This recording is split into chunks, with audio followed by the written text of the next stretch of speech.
ఈ దీపం కేవలం ఏదో ఇక్కడ వెలుతురు కలిగించడానికి కాదు, మూడు లోకాల్లోనూ ఉండేటువంటి చీకటిని పోగొట్టడానికి అన్నారు.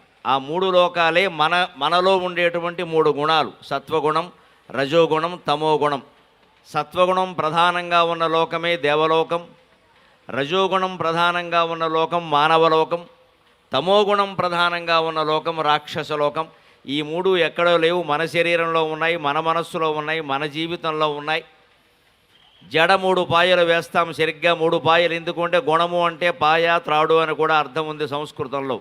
జడ అర్థమైతే జగత్తంతా అర్థం అవుతుంది. అంచేత ముందు స్త్రీలందరూ ఇక్కడికి వచ్చిన ఇంతమంది స్త్రీలు జడ వేసుకుని పెద్దవాళ్ళు కొప్పు పెట్టుకుని భారతీయ నాగరికతని సంప్రదాయాన్ని కాపాడితే మహిళల గౌరవం మరింత పెరుగుతుంది, ప్రపంచం మరింతగా అర్థమవుతుంది. ఇవాళ ఎంత అందంగా కనిపిస్తున్నారు ఈ 10 రోజులు బట్టి అందరూ కూడా. భారతీయ సంప్రదాయం, హైందవ సంప్రదాయం మూర్తీభవించే విధంగానే మహిళల వేషధారణ, మనస్తత్వం అన్నీ ఉంటే మహిళ మీదే జగత్తు ఆధారపడింది. మహిళే జగత్తు కాబట్టి, మహిళా జగత్తు ఇంత కనపడుతోంది కాబట్టి ప్రత్యేకంగా మీ సోదరునిగా ఈ విజ్ఞప్తి నేను చేస్తూ ఉన్నా. జడలో ఎంత అర్థం ఉంది అంటే జడలో 3 పాయలు ఉన్నాయి. ఎప్పుడు 3 పాయలులో 2 పైకి కనపడితే ఒకటి కిందే ఉంటుంది. ఎప్పుడు మళ్ళీ కింద ఉన్న పాయ మళ్ళీ పైకి వస్తుంది. మొత్తం మీద ఒక పాయ కింద ఉంటుంది, 2 పాయలు పైన ఉంటాయి. అలాగ మనలో కూడా 3 పాయలంటే సత్వగుణం, రజోగుణం, తమోగుణం. అందులో ఎప్పుడూ ఒక గుణం కింద ఉంటూ ఉంటుంది, అదేమీ పోయింది అనుకోకూడదు. 2 గుణాలు పైకి కనపడుతూ ఉంటాయి. కొంతమంది పైకి మంచిగా కనపడుతూ ఉంటారు, లోపలేమో రకరకాలుగా ఆలోచిస్తూ ఉంటారు. కొంతమంది పైకి ఏమిటో తేలిపోతూ ఉంటారు, లోపల చాలా మంచివాళ్ళుగా ఉంటారు. పైకి ఎందుకు తేలిపోతారో తెలియదు, అమాయకంగా రకరకాలుగా ఉంటారు. అందుకని అలా ఉండే మన జీవితాన్ని చక్క చేసుకోవాలి అంటే దీపం పెట్టేటప్పుడు కూడా సాధ్యం త్రివర్తి సంయుక్తం అన్నారు. 3 ఒత్తులు మెలిపెట్టి దీపం పెట్టమన్నారు. మామూలుగా ఏదో 3 లెక్క పెట్టి పెట్టడం కాదు, 2 అటు 2 ఇటు పెట్టడం కాదు, 3 కలిపి ఒక ఒత్తిగా పేనమన్నారు. ఎందుకంటే నూనె ఎప్పుడు వంకర టింకరగా ప్రవహిస్తుంది, నీళ్లు ఎప్పుడూ నేరుగా ప్రవహిస్తాయి. అందుకని ఆ వంకర టింకరగా ప్రవహించేటువంటి జారుడు నూనెకి సరిగ్గా అనుకూలంగా ఉండేలాగే 3 ఒత్తులు మెలిపెట్టి పెట్టమన్నారు. అంటే మనలో ఉండే త్రిగుణాలని మెలిపెట్టే జీవితాన్ని సాధించాలి. ఏ గుణాన్ని మనం వదులుకోవలసిన అవసరం లేదు.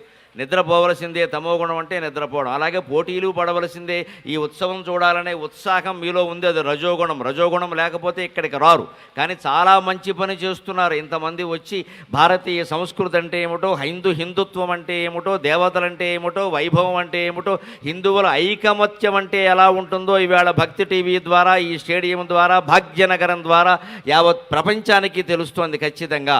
అందుకని మరొక్కసారి ఇక్కడ హాజరైనటువంటి ప్రేక్షక మహాశయులందరికీ, భక్తులందరికీ, ప్రత్యేకించి మహిళా తరంగాలకి నమస్కారం చేస్తూ ఉన్నాం. ఈ సంస్కృతి వైభవాన్ని చాటి చెబుతున్నందుకు అది సరిగ్గా మనకి బాగా ఉపయోగపడాలి అంటే మన జీవితంలో కూడా మనం ఎక్కడ తమో గుణాన్ని ఆవరించుకుని ప్రవర్తిస్తూ ఉన్నాం, నిద్రపోతూ ఉన్నాం, హింస చేస్తూ ఉన్నాం, లేకపోతే భయానకంగా ఆలోచిస్తూ ఉన్నాం, దాన్ని కాస్త తగ్గించుకోవడం.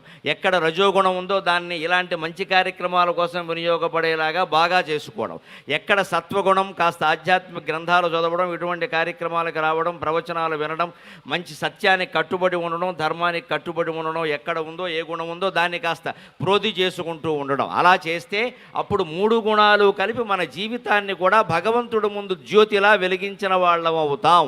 అందుకే 3 ఒత్తులు కలిపి పేని మెలిపెట్టి ఒక ఒత్తిగా చేసి వెలిగించమన. రసాధ్యం త్రివర్తి సంయుక్తం వన్నినా యోజితం ప్రియం. అగ్ని ముట్టించినప్పటికీ అది ప్రియం అన్నారు. ఎందుకంటే మన జీవితానికే జ్యోతిది. బయట దీపం పెడితే సరిపోదు, గుండెల్లో కూడా దీపం పెట్టాలి. ఆ గుండెల్లో పెట్టినటువంటి దీపమే మన హృదయంలో పేరుకుపోయిన రాగద్వేషాలు, గొడవలు, చికాకులు, అసత్యాలు, అధర్మాలు అవన్నీ పోగొట్టగలుగుతుంది.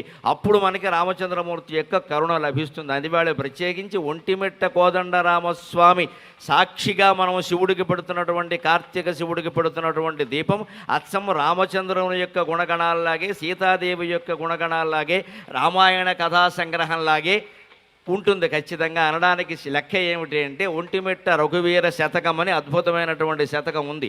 15వ శతాబ్దంలో అయ్యలరాజు త్రిపురాంతక కవి అని ఒక మహానుభావుడు ప్రత్యేకం ఒంటిమిట్ట రఘువీర జనకీనాయక అని అద్భుతమైనటువంటి 100కు పైగా పద్యాల శతకం అందించాడు. మా గురువర్యులు ఆచార్య బేతవోలు రామబ్రహ్మం గారు దానికి చాలా చక్కని వ్యాఖ్యానాన్ని అందించారు. అన్ని పుస్తక విక్రయ కేంద్రాల్లో కూడా దొరుకుతోంది హాయిగా. ప్రతిపదార్థం, తాత్పర్యం, వ్యాఖ్యానం, విశేషాంశాలు పద్యాలతో దొరుకుతోంది. అందులో ఉండేటువంటి ఒక్కటి రెండు ముఖ్యమైనటువంటి పద్యాలు చెప్పుకుని ఒంటిమిట్ట రఘువీర వైభవాన్ని మనం తెలుసుకుని రామచంద్రమూర్తిని ఆశ్రయిద్దాం.